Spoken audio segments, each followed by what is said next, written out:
A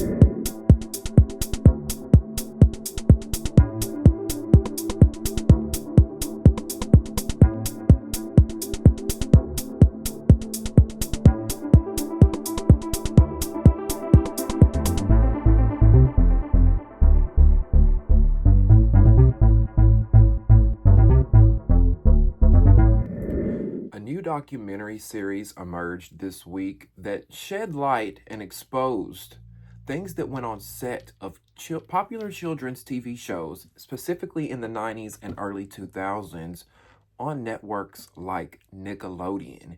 Now, this documentary was very powerful and reeled me in because it really exposed and told us a lot of things that we've suspected over the years, that Hollywood is an evil place and that a lot of very dangerous and sick things go on there, especially pertaining to children. Now, this documentary was very triggering and can be triggering for those that may have experienced things in the past related to the same issues. So if you are sensitive to these type of topics, this is sort of a trigger warning. I will also be discussing this documentary as a recap and a review, and there will be some words that I will be abbreviating or will be using code words for in order not to trigger YouTube and flag us over here, okay? Because y'all know that certain words are sensitive. And if you've watched this documentary, you know that a lot of very sensitive and very scandalous terms are used, from SA to PDF file, if you know what I'm saying, those types of terms. So if you're interested and you watch this documentary, or maybe you haven't and you're interested in hearing about it, you've come to the right place, because you better believe we're going to talk about it. Welcome back to Damien After Dark. If you're new here or you haven't subscribed yet, please subscribe to the channel and press the thumbs up button and like this video, because that helps me get into the algorithm and more people like your beautiful self can find me here on the channel, okay? Also, if you've seen the documentary or you have something to say regarding this documentary, get into the comment section, because I would love to hear your thoughts about this, with this being a more serious topic. You know, we talk about reality TV, we talk about a lot of fun, lighthearted, trashy TV, but there's also sorts of things like this that I do like to talk about.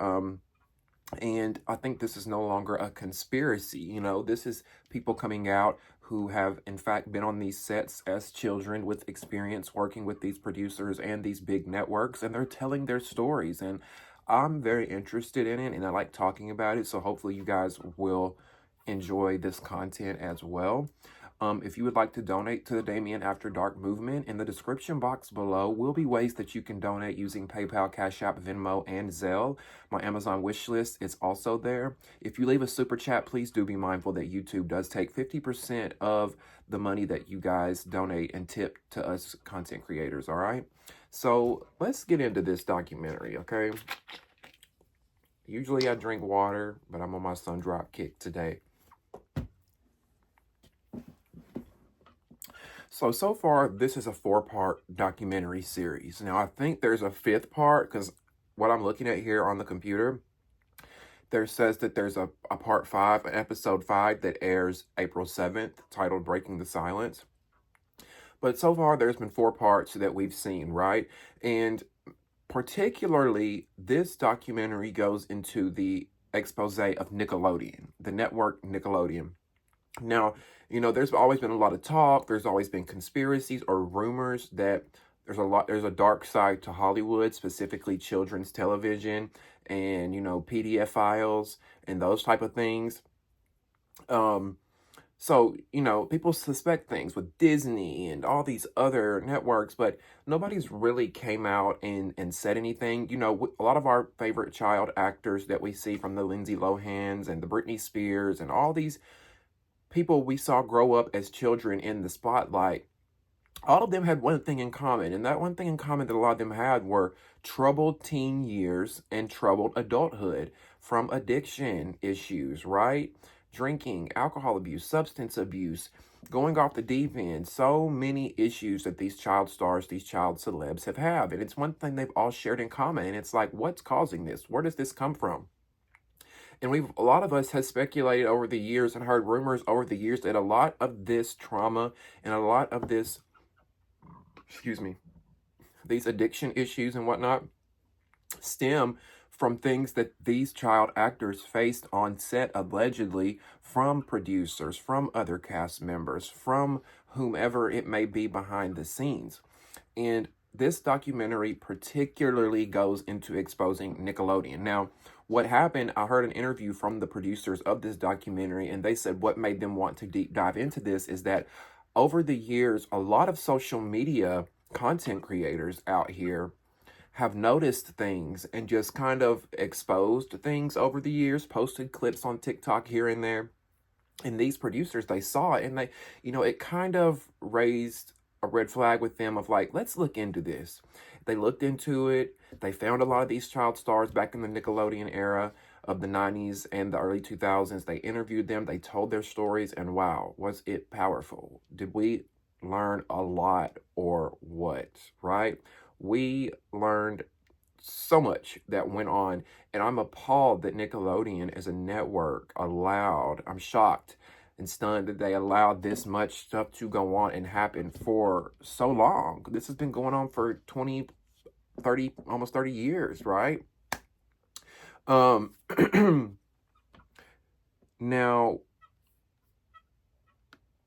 the first episode goes into the showrunner over at Nickelodeon, Dan Schneider, right? This documentary series really goes in at him and exposes him and puts him in a position of really looking like the bad guy here. And I do think Dan Schneider has some skeletons in his closet that hasn't came out. I do think that he's probably done some bad things in his life. You don't get that much money and power without doing bad things. Sometimes I find that hard to believe, but I don't think Dan is the only one that is responsible here.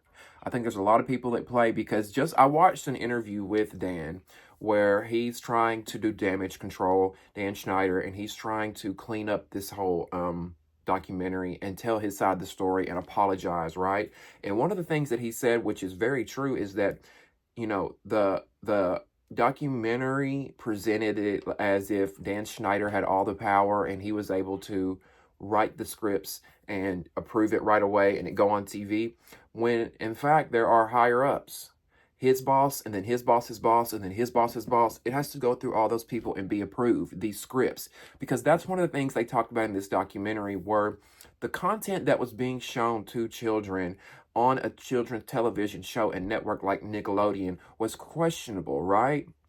Everything from Ariana Grande laying on a bed, laying on her back, pouring water on her, saying she's thirsty, from her squeezing a potato and moaning like, I can't get it. All of these very sexual innuendos that took place during a lot of these Nickelodeon shows, the Amanda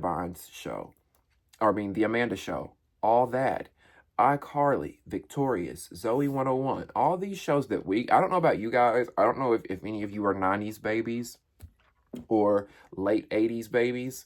But for me, I was born in 93. So I grew up as a 6, 7, 8, 9, 10-year-old on the Amanda Show, all that, Zoe 101, shows like that came on Nickelodeon, right? And I always wanted to be on those type of shows. I don't know about you guys, but as a kid, my dream was like, I want to be on one of these Disney shows. I even went to an audition. You know how they bring those auditions in your local town for child actors? Be on the Disney Channel. I even went to one of those as a child. Thank God, I guess I never got it, right? Because we look at that as kids and it's like so magical, but it's like the good saying that says everything that glitters ain't gold. That is so true, because we didn't know what a lot of these kids were going through, right? We didn't know what a lot of these kids were dealing with. A lot of these people complained about this Dan Schneider guy having women come give him massages on set, the way he talked to them, the way he talked to a lot of the cast, the way he would joke. He made 2 female writers split a salary. Tell me that ain't crazy. And these 2 female writers did it because it was their first writing job and that's all they ever wanted to do. So they took the opportunity. And he also did some other really weird and questionable things, like playing porn on the computer while in the writer's room, playing explicit content on his computer, asking female writers to bend over the desk and act like they're being SODOMOIZED, if I spelled that correctly. It rhymes with modernize. Who does that as a boss? Who asks their employee, why don't you bend over the desk and act like you're being modernized? But with an S. Y'all know what I'm saying. Like, this man was nasty. This man seems like a monster to me. And I don't know why, this is all speculation, but I don't know why I feel like he did something to Amanda Bynes. Something happened there with Dan Schneider and Amanda Bynes. And if it didn't happen with Dan Schneider, it happened with somebody. Somebody did something to Amanda Bynes, and nobody could tell me different, because y'all fucked that girl up. Y'all fucked that girl up. I have followed Amanda Bynes' career, like I told y'all, since I was a kid. And since she was a kid. I was at home watching her, and she was on TV. The Amanda Show, all that. Grew up watching her. She left the Amanda Show. I wonder why. Because the Amanda Show, here's the thing about that show. The Amanda Show that Amanda had, that show didn't get canceled. It was very popular. It did very well in the ratings. Amanda left that show on her own accord. Now imagine, you're a young star. You get your own show. Not many females get their own show, especially in comedy, because Amanda was technically, a funny girl. So not many female girls in comedy get their own show, especially back in the late 90s, this was 99, I think, when she got the show. And at her age. And then not only to get the show, she leaves the show on her own accord. What happened to her? What was being done to her? I saw a picture of her with a Heineken beer in her hand, and she looked underage, and she was on set. She looked underage at that moment. She was surrounded on set by PDF files. She was on set with those type of men, according to this documentary. And this is not alleged. These men, a lot of these men were doing egregious acts like this. It's proven. They've gone to jail for it. And seeing Amanda Bynes, she left the Amanda Show. We don't know why. She went on to do other movies like Easy A. Remember that? She did a show called What I Like About You or something like that. She had quite a few movie roles, TV opportunities, and then we saw her kind of just go downhill. Remember the era, y'all? Do y'all remember 2013, 14, 15-ish when Amanda lost it and she was wearing the crazy wigs and she pulled a Britney Spears, she pulled a Lindsay Lohan, she was out, sloppy hot mess, cigarettes, smoking pot in the streets, drinking, throwing bongs out of her apartment window, erratic behavior, just all over the place. Something happened to that girl. Don't y'all agree with me on that? The Amanda Bynes of it all and the Drake Bell of it all. That's the saddest part of everything. Right? That's the saddest part of it all. Of course it's sad that the way he did his staff, the female writers, splitting the salary, making people give massages, but I think there's something darker and deeper that went on and happened. Now, I'm not saying that it was Dan Schneider alone, but I think there's a lot of people at play here. And I think it's very suspect that a lot of these people have been protected for so long. That right there tells us that this is a bigger picture here. There's a bigger story here, that these huge rings that they say go on in Hollywood, I very much can see it happening. I could see that being a real thing. All these weird people protect one another, and that's why none of them go down. The judges, the sheriffs, the feds. Y'all don't think there's weirdos embedded in all that? We don't think there's weird people just like these sickos out here that are deep in all of our judicial and legal systems?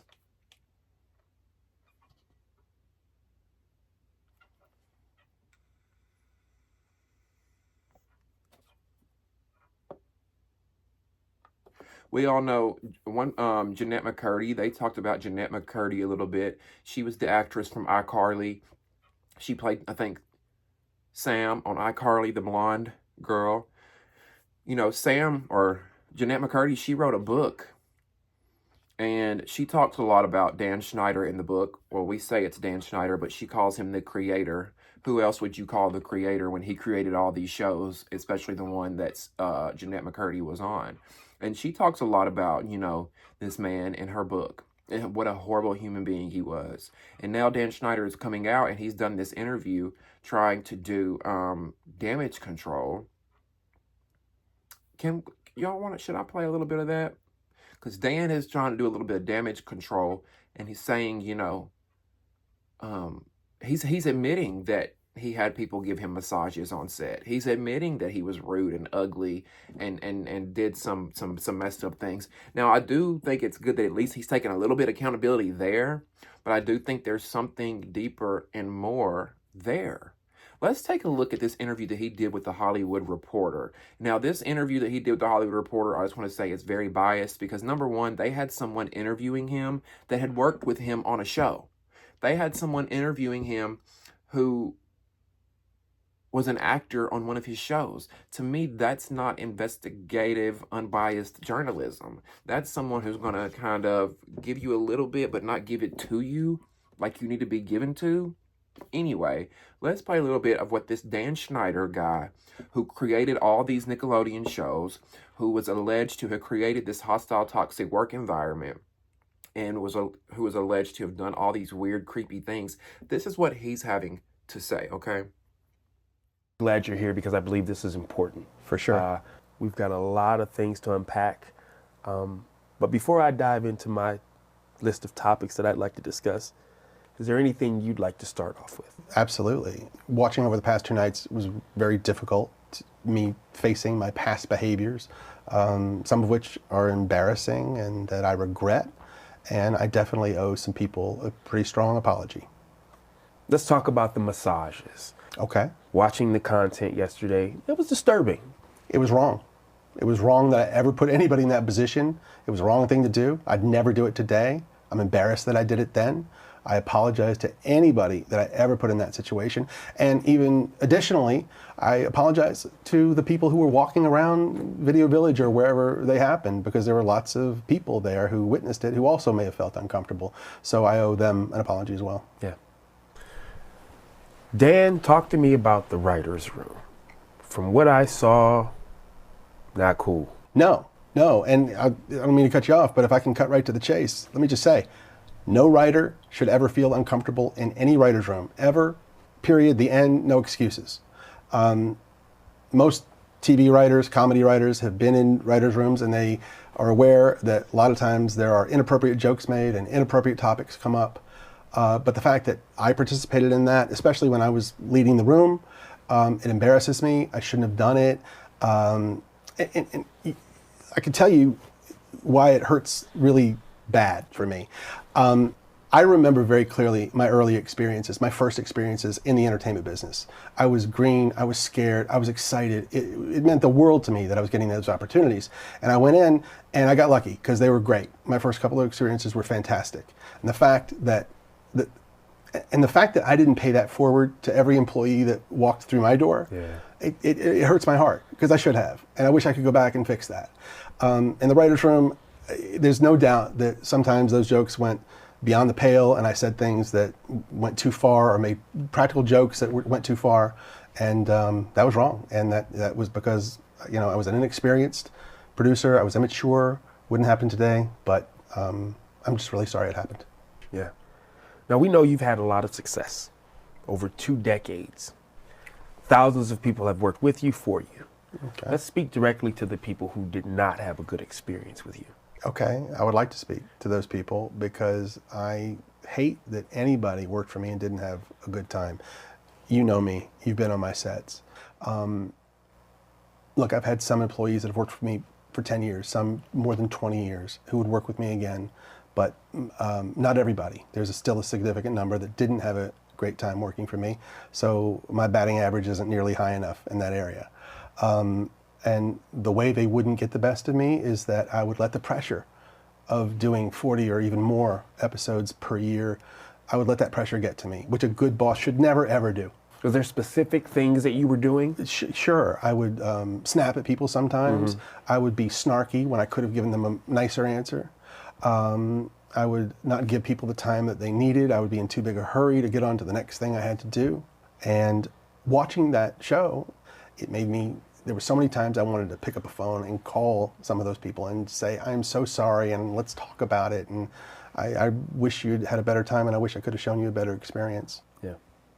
Now, you've written hundreds of episodes. Thousands of jokes have been told. Yeah. But currently where we are, some people think that some of those jokes are inappropriate for children. What do you think of that? All these jokes that you're speaking of, that the show covered over the past 2 nights, every one of those jokes was written for a kid audience because kids thought they were funny and only funny. Okay? Now we have some adults looking back at them 20 years later through their lens, and they're looking at them and they're saying, oh, I don't think that's appropriate for a kid show. And I have no problem with that. If that's how anyone feels, let's cut those jokes out of the show. Just like I would have done 20 years ago or 25 years ago. I cut it. I want my shows to be popular. I want everyone to like it. The more people who like the shows, the happier I am. Yeah. So if there's anything in a show that needs to be cut because it's upsetting somebody, let's cut it. So I think it's big for you to say with your work, if it's viewed as that today, you don't have a problem. Cut it. Cut it. I mean, that's a solution. The last thing I want to ever do Yeah. is put any content in a show that's going to upset my audience and make them want to turn off the TV. Why would I ever want to do that? That makes sense. I want to give you an opportunity to kind of elaborate on something. Okay. The thought process from the series is you had the power to just write a joke and no matter what, it's going on TV. You just had that type of power. Is that true? The notion that I had the power to just produce whatever I wanted and have it air is completely false. Okay. There were many, many levels of scrutiny. Okay? We had executives in LA. We had executives in New York. So 2 coasts. 2 coasts Okay. of Both approval. Yes. And by the way, approval at every stage, really. Okay. And I'm talking about wardrobe. I'm talking about makeup, sound, sets, dialogue, jokes, everything. Now, when you say approval, these obviously that's a hierarchy, not your colleagues or right. people in the room. Okay. No, not my colleagues. No, these are my bosses. Bosses, and then their bosses, and then their bosses. And they're approving all of this stuff. Okay. Okay? And we're also shooting it in front of all sorts of adults and caregivers and the set teacher and the families. Everybody's watching it. And if anybody had said anything, hey, we don't like that, that's not appropriate, then it would have been cut out. Now, I'm gonna push back a little bit Sure. because the series painted you in this way that you were just the guy that was doing what he wanted, and people were afraid to confront you about things. So say, just humor me, say that was the case. What would have been the ultimate way to... Okay. If nobody on the set, if all of the dozens and dozens of adults that were on the set, if they didn't say anything, if my bosses said, if they insisted, you got to make a change here, you got to cut that, I had to do it. I had no choice. discuss child predators. Now, I want to make sure that we clear a couple of things up. Okay. Brian Peck was not hired by you. No, I did not hire Brian Peck. This was a Tolan Robbins production? Yeah. And when Drake and I talked and he told me what had happened, I was more devastated by that than anything that ever happened to me in my career thus far. And I told him, I'm here for you. What do you need? Which Drake mentioned in the show that we watched last night. And next, I heard that he went to court when this guy was being tried, Peck. And when Drake walked in, he saw 50 people sitting on the side of the courtroom supporting Peck. A lot of them pretty famous. Of course, Drake was devastated that that happened. And even more disappointing, 41 of those people wrote letters for Peck, character letters, praising him for who he was and asking for leniency. And they knew that he was guilty. They knew he had confessed to some degree, and they still did this. That's baffling that adults would do that. Yeah. And I don't know if people know this, but Drake's mom, a lovely woman who I stay in contact with this day, she came to me at the time and she said, Dan, I'm not good with words like you are. And would you help me with my speech for the judge? And I said, of course. And I did. And he ended up going to prison and serving his time. And yeah, that was probably the darkest part of my career. And here's the kicker that I really don't get. After he got out of prison and was, to my knowledge... Now, one of the really sick, twisted things about this entire experience that these children had to deal with is that a lot of them were not aware that they were working on sets with predators. They were working on set with SA predators. They were working around weirdos. They were working around grown men that were preying on children. And a lot of these children and parents did not know it because these men were portraying themselves as great people. Your everyday average Joe. How are you? You know what I'm saying? Smiling, making you feel good, reeling you in, manipulating you emotionally, mentally, to where you think you can trust these people, right? Now, a lot of people are saying, why blame this Dan guy? Blame the parents. But look, I think do I think there could be some parents to blame in these situations? Yes, I'm sure that there could be some parents to blame, because I don't think that, because a lot of parents would say, and a lot of the child actors would say, that parents were not allowed on set a lot of times. Now, that would be a red flag to you, right? Because I don't think my mom would ever allow me to be out of her presence as a child on a job either. However, I had to look at it like, okay, let's rewind back to the late 90s and the early 2000s, when the internet wasn't really around, where the evil and corruption of Hollywood wasn't as known. I mean, did people know of it? Maybe, but I don't think people really knew the depth of how evil Hollywood was back even 20 something years ago. We didn't have the access to the internet like we do now. And of course, you could have researched and looked it up if you want to, but in today's world, I think people are a lot more cautious of putting their children into show business and entertainment versus 20, 30, 40 years ago, where you might be a little naive as a parent going into this situation. You may want to fulfill your child's dreams, and that's at the forefront of your mind, and it never crosses your mind that these adults that are working with these big conglomerate networks would do something like this to your child, especially at the possibility of a huge lawsuit or liability or jail time. You know what I'm saying? So I'm trying to give some of the parents the benefit of the doubt, but do I think that they're along the way that some parents probably did fail their children? Absolutely. Because my thing is, how long do you go? I don't have children, okay? But how long do you go without being able to see your child? Like, if you're on a set and they say no parents on the set, well, how long do you allow that as a parent? Because I couldn't sit back for hours. Well, he's just working. You know, I've got like, I won't be on set, but can I watch from the window?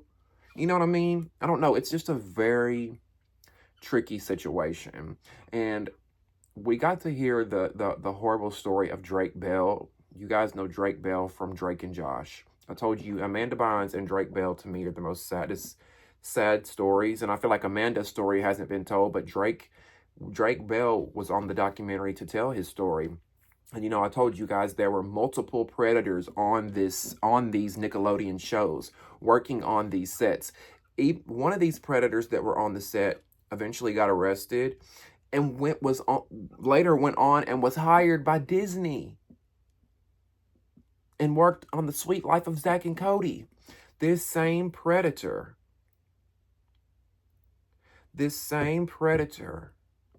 that SA'd Drake Bell after he got out of jail, was hired by Disney to work on The Sweet Life of Zack and Cody. And a lot of these companies' excuses were that they don't really background check freelance employees. You know what I'm saying? An employee that might come in for a few days to do some work, they wouldn't background check them. And I know that to be true. I know that to be true, and that still happens to this day. I've worked on sets before, and I might apply to be a production assistant, and they don't background check me. They need me so quick, they just have me come on the set. We've got to get better here. We've got to do better here, right? We can't be so worried about getting the content out that we just rush through these important logistics. Because then we have issues like this happen, where the Drake Bell of it all. This one guy that worked on the set, that worked on The Amanda Show, worked on all that, worked on Drake and Josh, literally emotionally manipulated and reeled Drake in over the years as a kid, as a teenager, and ended up crossing lines with this man. It was a young man at the time. Ended up hurting this young man. Ended up forcing himself onto this young man, making him do egregious, terrible, horrendous acts. And there's some, like, I have to be careful about what I say, because it's really bad. You know what I'm saying? You really got to be careful. It's so sad to know what a lot of these kids went through.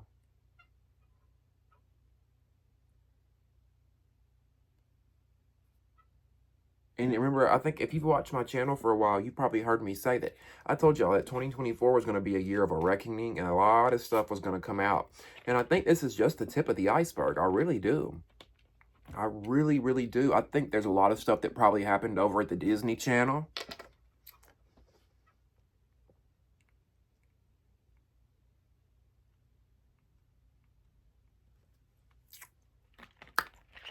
I'm just saying.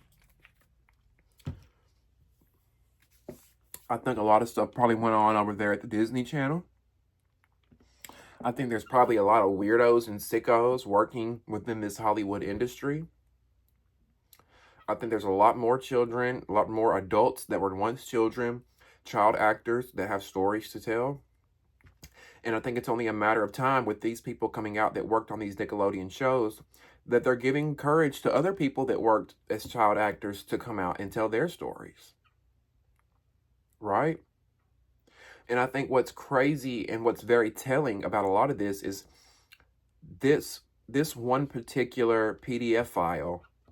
Brian Peck was his name. The one that did this to Drake Bell,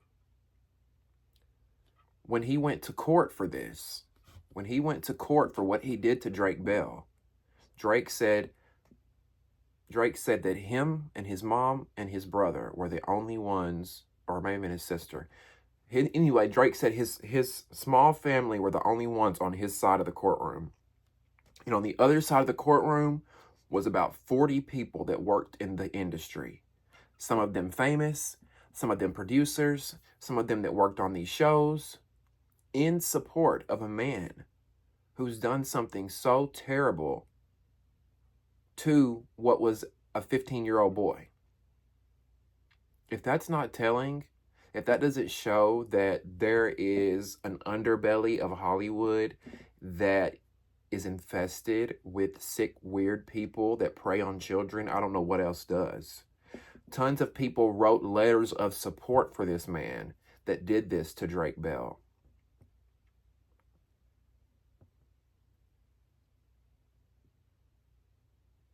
Jamie Lynn Spears, she's another one. What happened to her? Something happened to her. You know, they say she got pregnant. By who is what I want to know. She got pregnant while filming Zoe 101. That's why that show ended. I think she's got a lot to tell. Alexis Nichols, who played on Zoe 101, she's been blowing the whistle on a lot of the things that she experienced that went on these shows.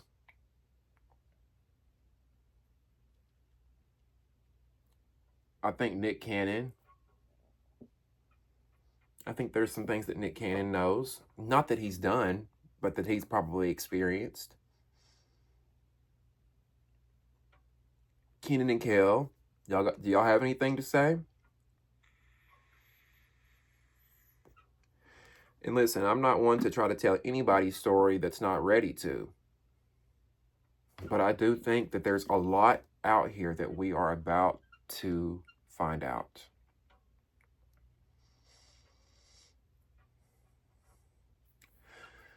What do you guys think? Did any of y'all grow up watching all that? The Amanda Show, Zoe 101, shows like that come on Nickelodeon?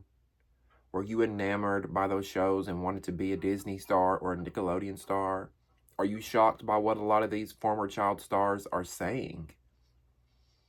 What do y'all think about it? And the fact that Nickelodeon had these sick, weird PDF files working on their sets around children.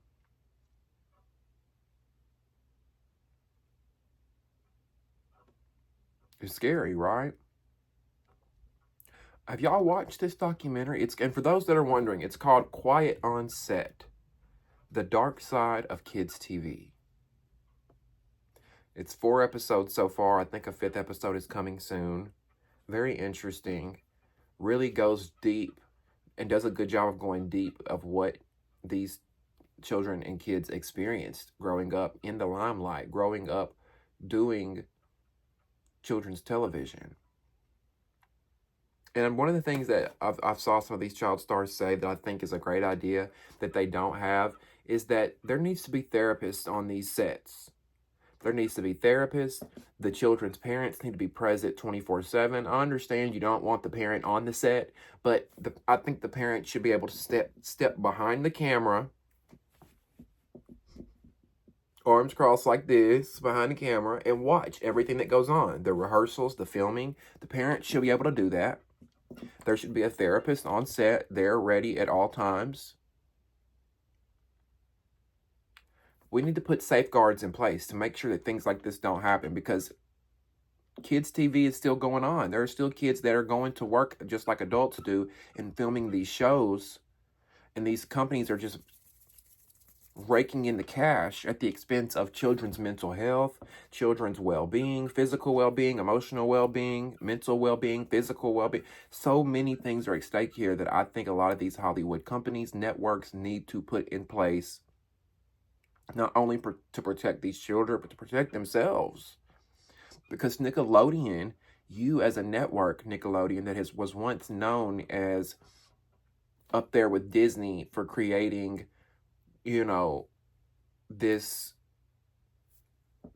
huge television platform for children, your legacy is now being tainted, and you're going to be forever known as the weird PDF file kids network. People are going to start watching your show. This documentary is going to do so much damage to them. People are going to stop watching these Nickelodeon shows. Parents are going to steer away from it. I don't know if they can come back from this. Do y'all think Nickelodeon can come back from it? Let me know in the comments. I want to hear all your thoughts and opinions. Let me know if you've watched this documentary. If you haven't, you should check it out. Like this video by clicking the thumbs up button. Subscribe to the channel if you haven't subscribed yet. If you want to support and donate, in the description box below are ways that you can support and donate. Thank you guys so much for checking out this video. If you like this type of content, let me know, and I will do more going into documentary style content and things like that. I appreciate the support and love so much. And we'll see you next time on the next episode of Damien After Dark. See ya.